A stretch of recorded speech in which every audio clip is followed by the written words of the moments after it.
주 나를 부르셨네. 주의 영광 위해 모든 사람 이끄소서. 주의 영광으로 주 말씀 향하여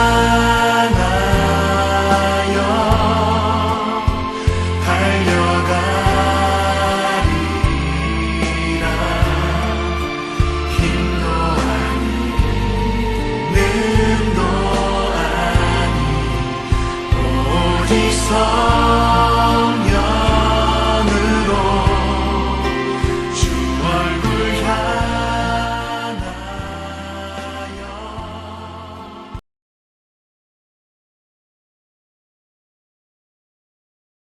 교회 여러분 안녕하십니까? 한 주간의 새로운 일과가 시작되는 월요일 아침입니다. 오늘도 말씀 앞에 나온 여러분들을 주님의 이름으로 환영합니다. 오늘 하루도 말씀의 인도와 보호하심 받는 은혜의 하루 되시기 바랍니다. 오늘 새로운 팁을 소개하기로 했죠? 함께 보시겠습니다.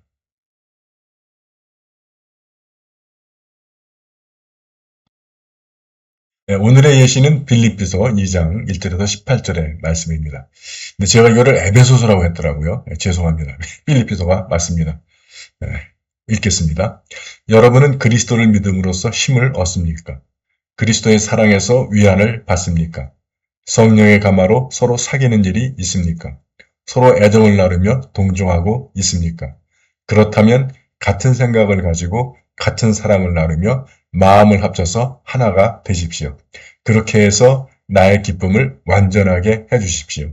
무슨 일에나 이기적인 야심이나 허영을 버리고 다만 겸손한 마음으로 서로 남을 자기보다 낮게 여기십시오. 저마다 제 실속만 차리지 말고 남의 이익도 돌보십시오. 여러분은 그리스도 예수께서 지니셨던 마음을 여러분의 마음으로 간직하십시오. 그리스도 예수는 하느님과 본질이 같은 분이셨지만 굳이 하느님과 동등한 존재가 되려 하지 않으시고 오히려 당신의 것을 다 내어놓고 종의 신분을 취하셔서 우리와 똑같은 인간이 되셨습니다. 이렇게 인간의 모습으로 나타나 당신 자신을 낮추셔서 죽기까지, 아니 십자가에 달려서 죽기까지 순종하셨습니다. 그러므로 하느님께서도 그분을 높이 올리시고 모든 이름 위에 뛰어난 이름을 주셨습니다. 그래서 하늘과 땅 위와 땅 아래에 있는 모든 것이 예수의 이름을 받들어 무릎을 꿇고 모두가 입을 모아 예수 그리스도가 주님이시라 찬미하며 하느님 아버지를 찬양하게 되었습니다. 그러므로 내 사랑하는 교우 여러분, 여러분은 내가 함께 있을 때에도 언제나 순종하였거니와 그때뿐만 아니라 떨어져 있는 지금에 와서는 더욱 순종하여 두렵고 떨리는 마음으로 여러분 자신의 구원을 위해서 힘쓰십시오. 여러분 안에 계셔서 여러분에게 당신의 뜻에 맞는 일을 하고자 하는 마음을 일으켜주시고 그 일을 할 힘을 주시는 분은 하느님이십니다. 무슨 일을 하든지 불평을 하거나 다투지 마십시오. 그리하여 여러분은 나무랄 데 없는 순결한 사람이 되어 이 악하고 비뚤어진 세상에서 하나님의 흠없는 자녀가 되어 하늘을 비추는 별들처럼 빛을 내십시오. 생명의 말씀을 굳게 지키십시오. 그래야 내가 다른 질 치며 수고한 것이 헛되지 않아 그리스도의 날에 자랑할 수 있을 것입니다. 여러분이 바치는 믿음의 제사와 제물을 위해서라면 나는 그 위에 내 피라도 쏟아부을 것이며 그것을 나는 기뻐할 것입니다. 아니, 여러분과 함께 기뻐할 것입니다. 그러니 여러분도 기뻐하십시오. 나와 함께 기뻐하십시오. 아멘. 무엇이 쓰여 있는가? 빌립보서는 바울이 로마 감옥에 갇혀있을 때 유럽의 첫 교회가 아마 빌립보 교회였던 모양이에요. 그 유럽의 첫 교회에 보낸 기쁨과 감사의 서신이라고 합니다. 시기는 바울은 로마에서 감금된 시기인 주 60년과 62년 사이 어느 때에 빌립보서를 쓴 것으로 추정합니다. 장소는 로마 감옥이고요. 빌립보 교우들에게 그들에게 지금 여기서는 이제 화합과 일치, 구원을 이루기 위해서 힘쓸 것, 그리고 기뻐할 것 등을 이야기하고 있죠. 어떻게? 그게 방법은 그리스도의 예수의 마음을 품을 것. 2장 5절에서 11절의 말씀. 그리고 하늘의 별처럼 빛나라. 이거를 품으면 이게 되겠죠. 그래서 이 2장 5절에서 11절까지의 말씀, 제가 그리스도 참가라고 말씀드렸잖아요. 그리스도 예수의 마음. 이거를 이제 그리스어로 케노시스라고 얘기하는데, 우리말로 번역하면 자기 비움 또는 자기 비호, 자기를 낮춘다. 요거는 이제 그 철학에서 인용되는 건데, 그러니까 케노시스라고 하는 철학에서 그 철저한 자기 부정을 토한 자기 긍정이라고 얘기하는 거예요. 예. 그러니까 우리도 생생내거나 스스로 자기를 막 드러내는 사람들 보면 역겹잖아요. 예. 바로 그 반대입니다. 자기를 낮추고 자기를 비움으로 인해서 사람들이 와, 그 사람이 달라 보이는. 예. 우리나라 정치 지도자들이나 축구 지도자하고 다르죠. 예. 그게 이제 케노시스라고 부르는 건데, 자기 비움, 좀 철학적인 용어로는 자기 비허라고 부르는 겁니다.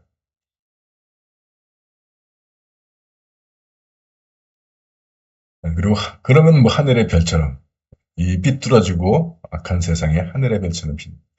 사실은 초대교회 때 이게 됐기 때문에 기독교가 급속도로 성장할 수 있었던 겁니다. 오늘날은 이게 안 되기 때문에 교회가 덩치는 커도 세상으로부터 비난과 조롱을 듣게 되는 거죠.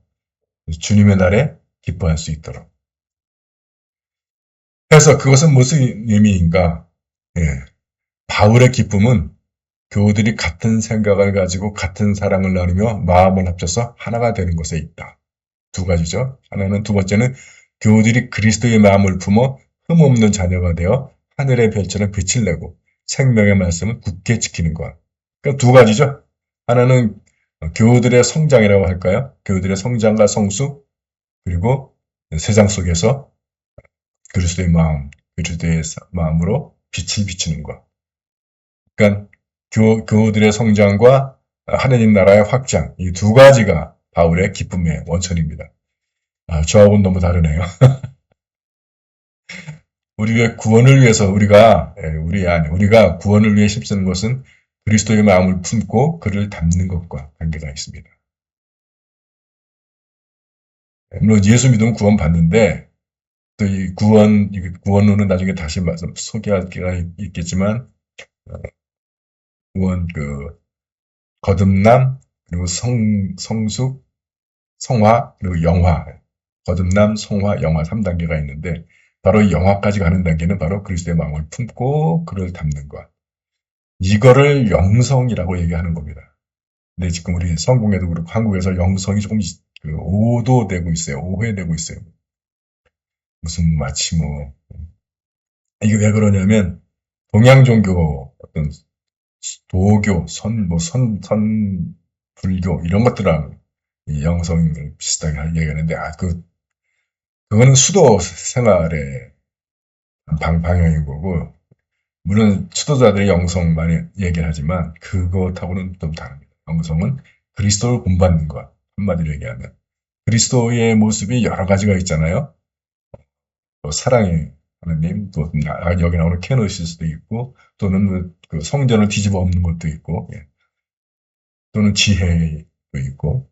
그래서 그 중에 하나를 우리가 다 닮은 그 사람이 그리스도게, 다 닮지 못해도 한 모습씩은 우리가 닮을 수가 있다. 사랑의 모습이든지, 섬기는 종이든지, 여러 가지 중에. 그게 영성입니다. 그리스도를 품고 그를 담는 것. 교우들이 하나 되어 하늘의 별처럼 빛나고 생명의 맛을 굳게 지키는 것이 목회자 바울의 자랑거리다. 한마디로 목회자의 자랑거리는 교우들이라는 거죠. 오늘날에는 목회자들이 박사학위 받는다든가, 교원들한테 얼마나 인기가 있는지, 아니면 방송이나 이런 활동을 얼마나 많이 하는지, 이런 것들을 자랑. 다섯 번째, 바울과 필리피 교우들의 아름다운 사랑. 이것 때문에 울컥했었는데, 교우들은 바울의 겉면과 요청에 순종, 언제나 순종했다고 그러죠? 한 번도 반항 안 했나? 겉으로는 순종하는 척해도 뒤로는 반항하는 경우들이 많죠. 네. 바울은 언제나 순종했다고 그래요. 반면에 바울은 교우들을 위해서 피 흘려 죽을 각오가 되어 있다. 네, 제가 목회자 출신이다 보니까 아무래도 이쪽에 눈이 갑니다. 여러분들은 또 다른 곳에 또 초점이 갈 수도 있어요. 적은 그것은 내게 무슨 의미인가? 내 자신의 유익 때문에 기뻐할 것이 아니라 교인들이 뭐 서푼 기념일이라고 뭐 구두 티켓 줬다고 좋다 그런 게 아니고 교우들의 성장을 보고 기뻐하는 성직자가 내 안에 그리스도 예수의 마음, 자기 비움, 자기 비어, 그래서 배우자. 참 이게 쉽지가 않죠. 네. 세 번째, 세속적인 것이 아니라 영적인 것에서 자랑거리를 찾자. 이제 서로 목숨을 바치고 서로의 필요를 채워줄 수 있는 공동체. 아, 이건 목회자와 교우 서로 간에. 그래서 시작도 그러잖아요. 여러분들이 그리스도를 믿음으로써 힘이 있다면 서로 그러니까 겸손한 마음으로 서로 섬겨줘라. 스페이스에 맞춰서 한다면 고백해야 할 죄, 세속적인 것에서 영광과 기쁨을 구하는 죄, 찾는 죄. 예. 이게 우상이죠. 예. 하나님 아닌 다른 것.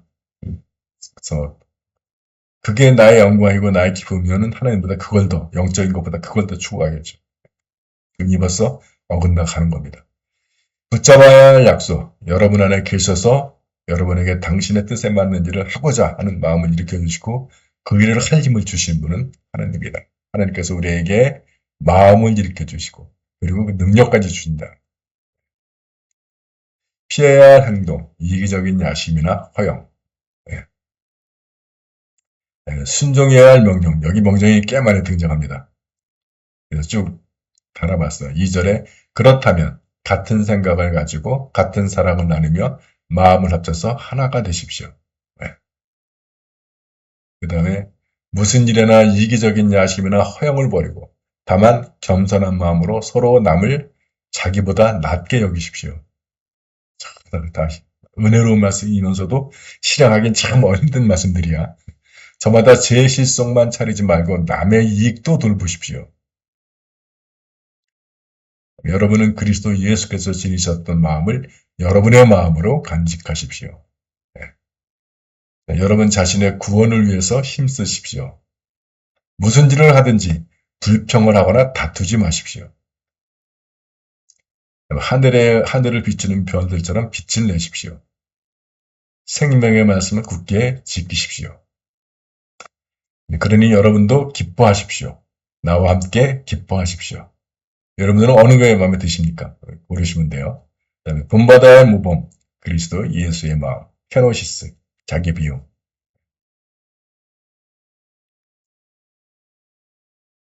ABCD에 맞춰서 제목, 교우들을 위해 기꺼이 죽을 수 있었던 목회자 바울. 이건 제가 목회자니까 이걸 뽑았는데 또는 감옥에 갇힌 사람의 기쁨을 얘기하고 있으니까 뭐 그것도 좋은 제목이 될 것 같고 또는 뭐 하늘의 별처럼 빛나라. 이것도 뭐 얼마나 멋있습니까? 제목으로. 예. 감명 깊은 구절. 여러분이 바치는 믿음의 제사와 제물을 위해서라면 나는 그 위에 내 피라도 쏟아부을 것이며 그것을 기뻐할 것이다. 알겠죠? 다시 이게 도전되는 말씀이기도 한데 도전되는 말씀. 여러분도 기뻐하십시오. 나와 함께 기뻐하십시오. 감옥에 갇혀 있으면서. 그렇다고 자기가 죄를 져서 간 것도 아니잖아요. 복음 전하다가 갇혔는데. 그러면 막 내가 뭘 잘못했다고, 뭐 하나님 나한테 이럴 수 있으니까, 뭐, 그러면서 시간 보낼 것 같은데. 예, 참, 역시, 이게 바울의 수준인 것 같아요. 그 와중에도 오히려 밖에 있는 사람들을 위로하고, 그들을 권면하고, 그들에게 기뻐하라고. 아, 이게 복음의 사람, 하나님의 사람 모습 아닐까요? 난해한 구절.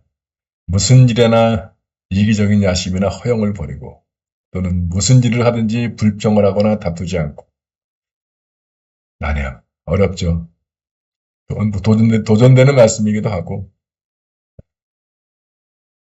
그러니까 우리가 무슨 일을 하거나 이게 들어온다는 거잖아요. 무슨 일을 하거나 이게 들어온다는 거예요. 불평이나 다툼이 들어오고 이기적인 야심이나 허영이 들어오고 결국 이거 버리는 게 케노시스가 되는 거죠.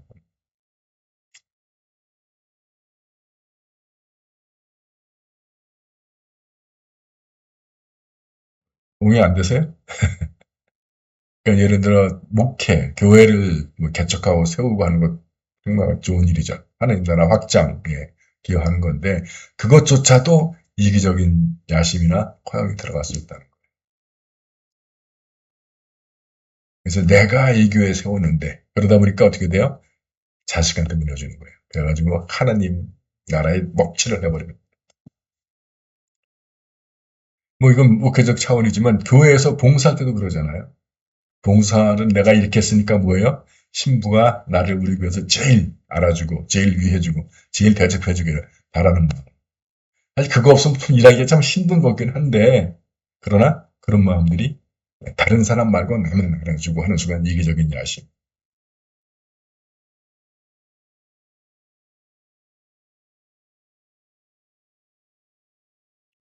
중요한 구절 역시 케노시스 이게 되겠죠. 여러분 그리스도 예수께서 지시셨던 마음을 여러분의 마음으로 간직하십시오.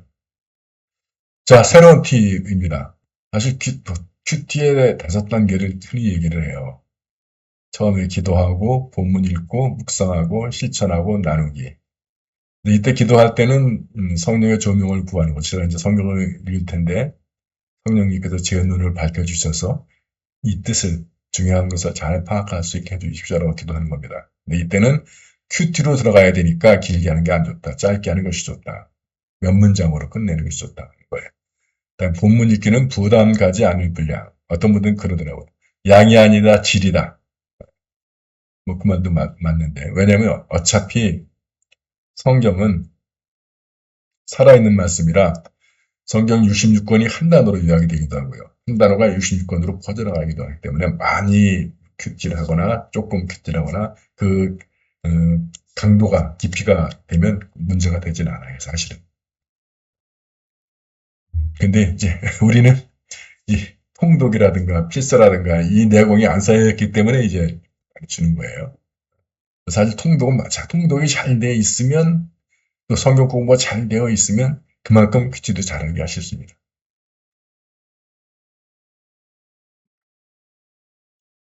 그다음에 본문 묵상은 계속 말씀했던 관찰, 해석, 적용인데 기록을 하는 것이 좋다 이거예요. 처음에 쓸 거 별로 없어도 그래도 기록하는 것이 좋다. 그래서 제가 여러분들에게 이 댓글로 좀 기록을 해달라고 부탁을 한 게 바로 이게 여러분들이 그거 댓글을 달면서 자연스럽게 기록이 되는 거죠. 이렇게 심오한 뜻이 있다는 거. 그다음에 실천하기. 그래서 말씀 속에서 우리가 실천할 목표들을 뽑아내는 겁니다. 근데 여기서는 3P가 중요해요. Private, Practice, Possible. 자신에게 적용해야 되고 실천적으로 나와야 돼. 또 가능하게. 그래서 여기서 고백해야 할지라든가 붙잡아야 할 약속이라든가 이런 걸 잡았다. 그걸 그래놓고 고백해야 할 죄를 보고 딴 사람한테 가서 너의 죄를 고백하라고 그러는 거 아니라는 거예요. 나한테 적용하는 거예요. 나한테. 우리에게 적용하는 게 설교입니다. 나한테 자신에게 적용하는 것이 큐티예요. 큐티와 설교의 차이가 그렇게 나요. 그다음에 실천적으로 해야 된다. 그러니까 이건 뭐 구체적으로라고도 할 수 있는데 실제로 할 수 있어야지. 사랑하자 했는데 뭐예요? 전 인류를 사랑하자 해가지고는 원수를 사랑하자. 틀린 말은 아닌데 실체적으로 가능하지가 않아요. 내가 온 인류를 어떻게 사랑해? 예수님도 아닌데. 그래서 실천적으로 예를 들어 나의 마음을 아프게 했던 그 사람을 용서하자. 그렇게 해야 된다는 겁니다. 그리고 나누기가 중요해요. 속으로. 그래서 지금 우리도 조회수는 한 60회 가까이 나오는데 나누는 분은 한 5분 정도 됩니다. 그래서 그 이유가 보면 이런 문제 때문인 것 같아요. 나눌 때 남을 가르치거나 설교하지 않기. 제가 이게 잘못 모델을 보여주고 있는데 저는 신부다 보니까 또 여러분한테 이걸 하려다 보니까 계속 가르치려고 들고 설교하게 하는 것 경향들이 상당히 있는데 이건 좋은 건 아닙니다. 그래서 그러니까 아는 거 자랑하려고 하는 게 아니다라고 하는 거예요. 나누는. 그래서 다른 사람 묵상은 비판하거나 평가하는 거 금지. 우리는 그럴 권한이 없습니다. 그건 예수님께서만 하는 거지 우리가 하는 거 아니에요. 이게 바로 심판의 주 자리로 우리가 올라가는 거예요. 그래서 있는 그대로 받아들일 것. 다음에 이거 중요해요. 정답이 아니라 내가 아는 거 자랑하는 것이 아니라 나의 연약함과 하나님의 은혜를 고백하는 자리다.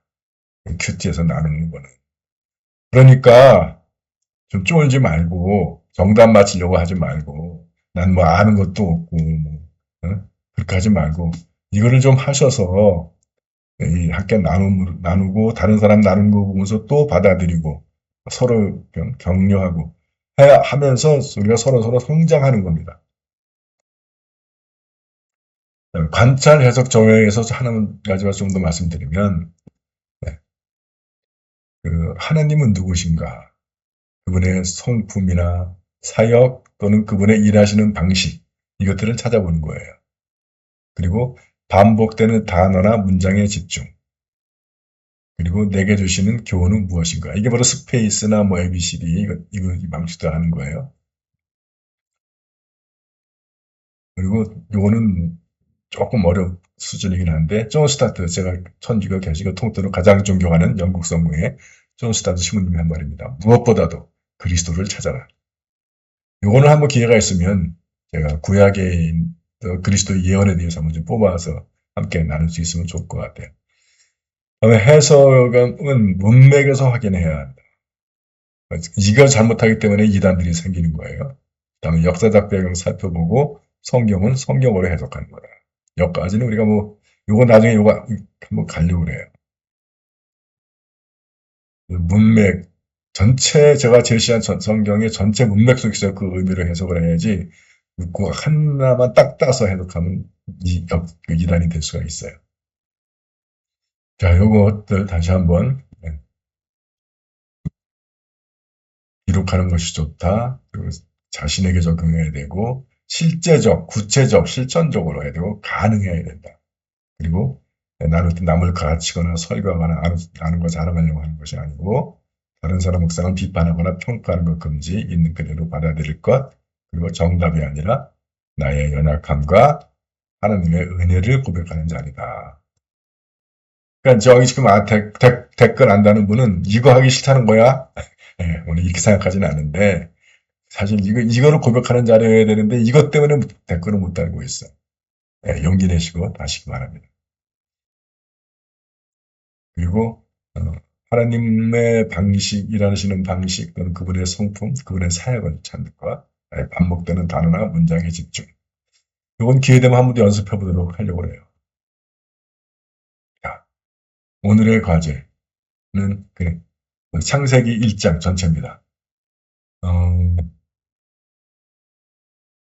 근데 그 공동 번역은 녹음 상태가 너무 안 좋아요. 근데 그래서 그 계정으로 다 합니다. 이건 녹음 상태가 좋아서 여러분 들으시면 하실 거예요.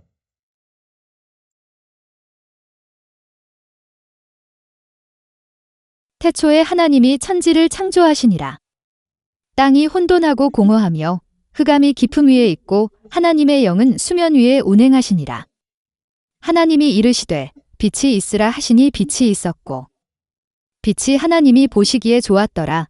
하나님이 빛과 어둠을 나누사 하나님이 빛을 낮이라 부르시고 어둠을 밤이라 부르시니라. 저녁이 되고 아침이 되니 이는 첫째 날이니라. 하나님이 이르시되 물 가운데에 궁창이 있어 물과 물로 나뉘라 하시고 하나님이 궁창을 만드사 궁창 아래의 물과 궁창 위의 물로 나뉘게 하시니 그대로 되니라. 하나님이 궁창을 하늘이라 부르시니라. 저녁이 되고 아침이 되니 이는 둘째 날이니라. 하나님이 이르시되 천하의 물이 한 곳으로 모이고 묻이 드러나라 하시니 그대로 되니라. 하나님이 묻을 땅이라 부르시고 모인 물을 바다라 부르시니 하나님이 보시기에 좋았더라. 하나님이 이르시되 땅은 풀과 씨 맺는 채소와 각기 종류대로 씨 가진 열매 맺는 나무를 내라 하시니 그대로 되어 땅이 풀과 각기 종류대로 씨 맺는 채소와 각기 종류대로 씨 가진 열매 맺는 나무를 내니 하나님이 보시기에 좋았더라. 저녁이 되고 아침이 되니 이는 셋째 날이니라. 하나님이 이르시되 하늘의 궁창에 광명체들이 있어 낮과 밤을 나뉘게 하고 그것들로 징조와 계절과 날과 해를 이루게 하라.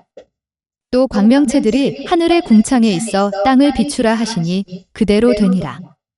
하나님이 두 큰 광명체를 만드사 큰 광명체로 낮을 주관하게 하시고 작은 광명체로 밤을 주관하게 하시며 또 별들을 만드시고 하나님이 그것들을 하늘의 궁창에 두어 땅을 비추게 하시며 낮과 밤을 주관하게 하시고 빛과 어둠을 나뉘게 하시니 하나님이 보시기에 좋았더라. 저녁이 되고 아침이 되니 이는 넷째 날이니라. 하나님이 이르시되 물들은 생물을 번성하게 하라. 땅 위 하늘의 궁창에는 새가 나르라 하시고 하나님이 큰 바다 짐승들과 물에서 번성하여 움직이는 모든 생물을 그 종류대로 날개 있는 모든 새를 그 종류대로 창조하시니 하나님이 보시기에 좋았더라. 하나님이 그들에게 복을 주시며 이르시되 생육하고 번성하여 여러 바닷물에 충만하라. 새들도 땅에 번성하라 하시니라. 저녁이 되고 아침이 되니 이는 다섯째 날이니라.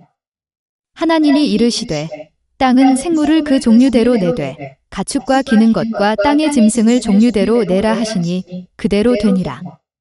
하나님이 땅의 짐승을 그 종류대로 가축을 그 종류대로 땅에 기는 모든 것을 그 종류대로 만드시니 하나님이 보시기에 좋았더라.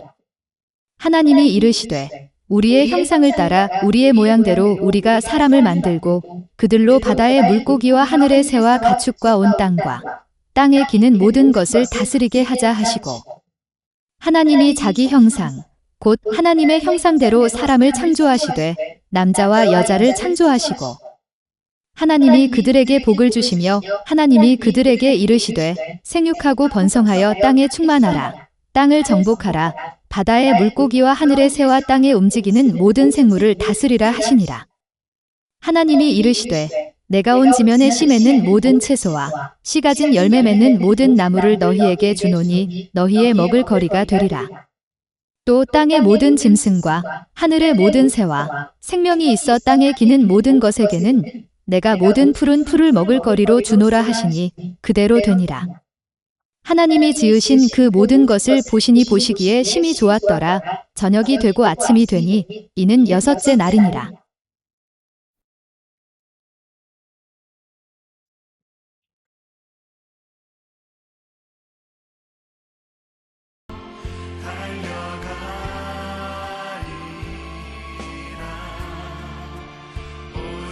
예, 요 창세기 1장은 제가 오늘 새롭게 드린 팁, 하나님의 방식, 성품, 감정 이것들이 잘 드러나 있고 또 반복되는 단어나 문장도 있어요.